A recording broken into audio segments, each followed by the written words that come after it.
अस्सलाम वालेकुम to all, this is सना अहमद। उम्मीद है आप सब लोग खैरियत से होंगे। अल्हम्दुलिल्लाह आप लोग की दुआओं से मैं भी खैरियत के साथ हूँ और एक और डेली ब्लॉग के साथ हाजिर खिदमत।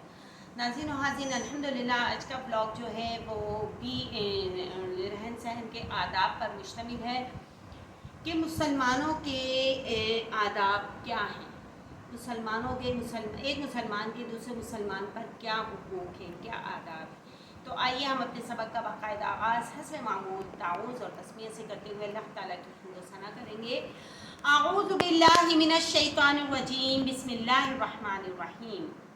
बेशक तमाम तारीफ़ अल्लाह ताला के लिए है जो मालिक सारे जहां वालों का, रोज़े जज़ा का मालिक। हम तेरी ही इबादत करते हैं और तुझसे ही मदद चाहते हैं। हमको सीधा रास्ता चला, रास्ता उनका जिन पर तूने इनाम किया, ना कि उनका जिन पर गज़ब हुआ और ना बहके होगा। इलाही कबूल फरमा, आमीन सुम्मा आमीन। रसूल पाक सल्लल्लाहु अलैहि वसल्लम ने इरशाद फरमाया, हर मुसलमान पर दूसरे मुसलमान के 6 हुकूक हैं। पूछा गया, या रसूलल्लाह सल्लल्लाहु अलैहि वसल्लम वो हुकूक क्या हैं? आप सल्लल्लाहु अलैहि वसल्लम ने फरमाया, जब भी तुम किसी मुसलमान से मुलाकात करो तो उसे सबसे पहले सलाम करो। जब मुसलमान तुम्हें दावत दे तो उसकी दावत को कबूल करो। जब मुसलमान तुमसे कोई नसीहत तलब करे तो नसीहत करो। जब मुसलमान को छींक आए वो अल्हम्दुलिल्लाह कहे तो तुम्हें उसका जवाब देना चाहिए, यानी यरहमुकल्लाह कहो। जब मुसलमान बीमार हो जाए तो उसकी इयादत करो और ये दुआ पढ़िए, ला बासा तहूरुन इंशाअल्लाह। जब कोई मुसलमान मर जाए तो उसके जनाजे में शिरकत करो। सुभान अल्लाह। इसके अलावा रिश्तेदारों के अलावा आम मुसलमानों के भी कुछ हुकूक हैं, कुछ आदाब हैं। मुसलमान भाई की लफ्ज़िश को माफ़ करना। कोई गलती कर दे एक मुसलमान तो दूसरे मुसलमान को चाहिए कि ना कि उसकी गलती पर आप बहस मुबाहिसा करें, बल्कि उसको माफ़ फरमा दीजिए, माफ़ कर दें। उसके रोने पर रहम करना। अगर वो बीमार है, परेशान है, मुश्किल में गिरफ्तार है, आपके सामने गिड़गिड़ा रहा है या रो रहा है या कोई चीज़ तलब कर रहा है तो उस पर रहम करें। उसके ऐब को ढांकना, उसके उज़र को कबूल करना, उसकी तकलीफ़ को दूर करना, हमेशा उसकी खैर ख्वाही करते रहना, उसकी हिफाजत और मोहब्बत करना, उसके ज़िम्मे की रियायत करना, उसका हदिया कबूल करना, उसके एहसान की मुकाफ़ात यानी उसके साथ भी एहसान करना। अगर आप पर किसी ने एहसान किया है तो आपको चाहिए कि आप भी उसके बदले में उस पर एहसान कीजिए। उसको जताएं मत, बल्कि उसको अपनी ज़ात से कुछ फ़ायदा पहुंचा दीजिए।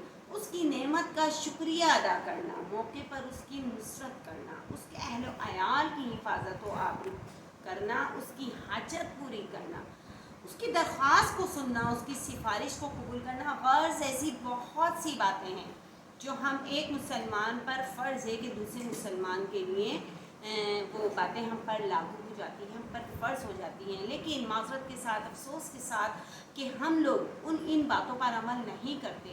अगर कोई हमें अच्छे तरीके से, कोई मुसलमान भाई हमसे अच्छे तरीके से पेश आ रहा है तो हमें भी उसके साथ अच्छे तरीके से पेश आना चाहिए और उसके एहसान को याद रखना चाहिए।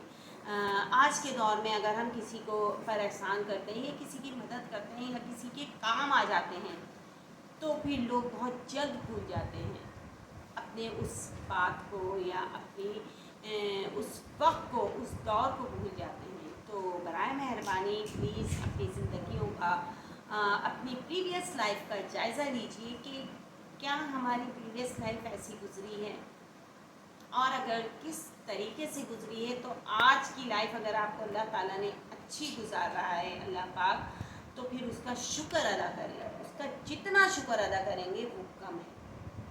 उम्मीद है आप लोग को आज का ब्लॉग ज़रूर पसंद आएगा। आप लोग ज़रूर इन बातों पर जो हुज़ूर पाक सल्लल्लाहु अलैहि वसल्लम ने एक मुसलमान के दूसरे मुसलमान भाई पर जो 6 हुकूक हैं, जो फ़र्ज़ है इंसान पर, वो अगर हमें नहीं मालूम थे तो आज हमें भी मालूम हुए और इंशाअल्लाह ताला हम इन हुकूक को पूरा करने की मुकम्मल तौर पर कोशिश करेंगे, तैयारी करेंगे इंशाअल्लाह।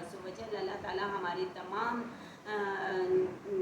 کاموں کو قبول فرمائے، تمام ہماری جو ہم ایک دوسرے کے ساتھ کام کرتے ہیں، ایک دوسرے کے کام آ جاتے ہیں، اللہ تعالیٰ ہماری چھوٹی چھوٹی جو ہم نیکیاں کرتے ہیں ان کو اپنی بارگاہ الہی میں قبول و منظور فرمائے، آمین۔